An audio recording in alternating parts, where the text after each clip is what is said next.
이것도 결국 만성 대장 염증 질환입니다. 그런데 궤양성 대장염이 대장에만 생기는 병에 비해서 크론병은 소화기관, 즉 입부터 항문까지 어디에서나 생길 수가 있습니다.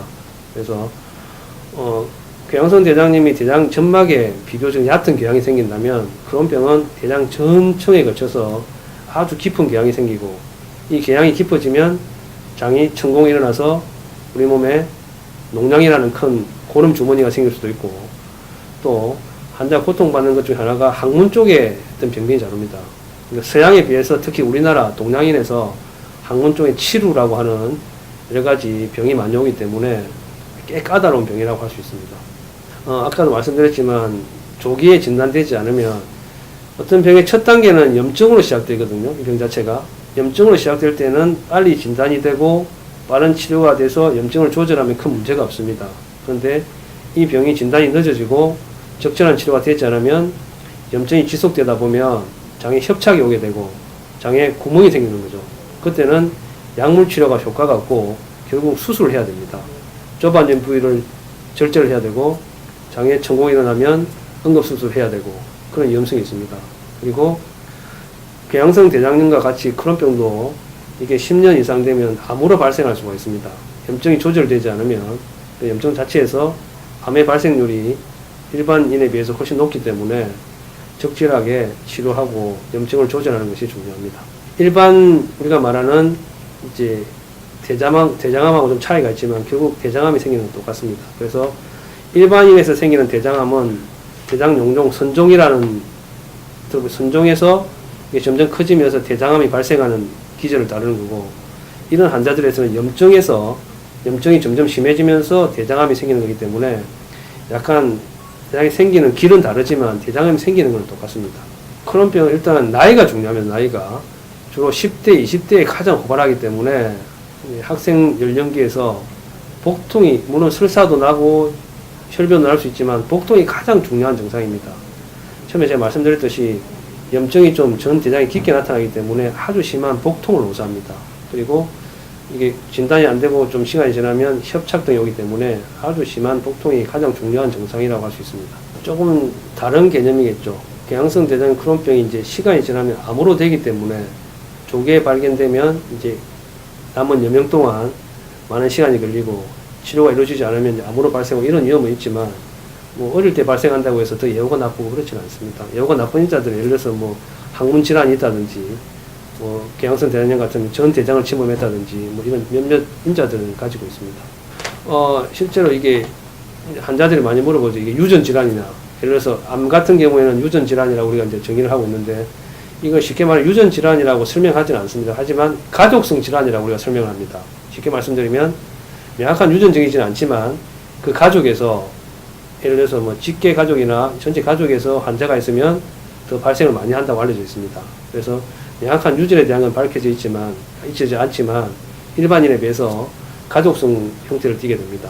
오늘 인터뷰하신 분도 아버님이 궤양성 대장염이었고, 이제 본인 따님도 그렇고, 저희 환자 중에서도 남매가 크론병인 것도 있고, 이런 식으로 이제 가족 내에서 좀 고발한다고 알려져 있습니다. 궤양성 대장염과 거의 유사하다고 보시면 됩니다. 처음에 결국 염증을 조절하는 건 똑같기 때문에 스테로이드나 뭐 항염증제, 면역 조절제를 쓰고, 이 효과가 없는 경우에는 생막식 제제로 넘어가기도 합니다. 근데 궤양성 대장염에 비해서 크론병은 협착과 천공이 동반되는 경우가 많기 때문에 수술도 중요한 치료의 하나라고 인식되고 있습니다. 예방이라는 건 정확한 원인을 알아야 예방이 가능한데 아직까지 정확한 원인을 모르기 때문에 예방이라는 개념은 이 병에 맞지 않습니다. 예를 들어서 대장암을 예방하기 위해서는 뭐 40대부터 50대부터 대장 내시경을 열심히 하면 예방하지만 이 크론병이나 궤양성 대장염은 그런 개념은 아닌 것 같습니다. 오해라기보다는 계속 강조드리는 것은 진단이 늦어진다는 겁니다. 배가 아프고, 예를 들어서 10대, 20대에 제가 크론병에 고발한다고 말씀드렸는데 10대, 20대에 배가 아프면 이제 어머니나 부모님이나 사회에서는 공부하기 싫다고 깨병이라고, 학교 가기 싫다고 이제 이렇게 하는 경우가 많죠. 환자는 배가 아픈데 말하면 뭐 과민성이지 뭐 깨병이지 이렇게 이제 진단이 늦어진다는 겁니다. 사실 병원에 와서 몇 가지 피검사만 해서 염증 수치를 본다든지 충분히 감별이 가능하거든요. 그래서 염증 수치 이상이 있다면 대장 내시경이라든지 영상 진단을 통해서 충분히 진단이 되기 때문에 제일 안타까운 것은 조기 진단이 안 되고 자꾸 이제 늦어진다는 거죠.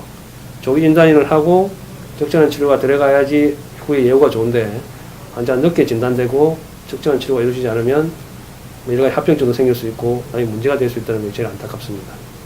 이전에는 궤양성 대장염의 이제 치료 약제들이 한정이 되어 있었습니다. 핵물학적 제재가 나오기 전까지는 앞에 말씀드린 그런 약들을 치료를 했는데 효과가 없는 경우가 많았죠. 그러면 환자는 계속 설사를 하고 출혈이 있는데 다음 치료가 없는 거죠.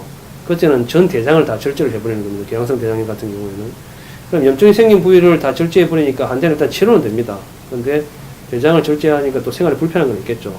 하지만 최근에는 이제 이런 전문적으로 보는 의사들도 많아지고 조기 진단이 가능하고 그리고 그에 따른 적절한 약물 치료 잘 이루어지고 있고 특히 생물학적 제재가 나오고 나서부터 수술률이 완전 줄었습니다.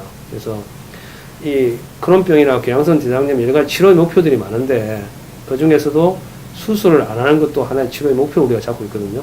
그래서 빠른 진단만 되면 지금은 예전에 비해서 수술률이 훨씬 낮다고 볼 수 있습니다. 환자 입장에서는 당연히 이제 약물 치료로 가능한데 수술할 이유는 별로 없겠죠. 수술해서 크론병 같은 경우는 염증 부위를 수술하고 다시 붙여놓는다 해서 그 부위가 좋아지는 게 아니고 1년 이내에 다시 재발한다고 되어 있습니다. 그러니까 또 자를 수는 없겠죠. 그러니까 결국은 약물 치료로서 염증을 없애주는 게 가장 좋은 방법이죠. 하지만 궤양성 대장염은 수술하면 완치는 되지만 또 전 대장이 없기 때문에 그로 인해서 설사를 하고 다른 부작용이 생길 수가 있거든요. 그래서 약물 치료를 통해서 염증을 없애주는 것이 가장 좋은 방법입니다.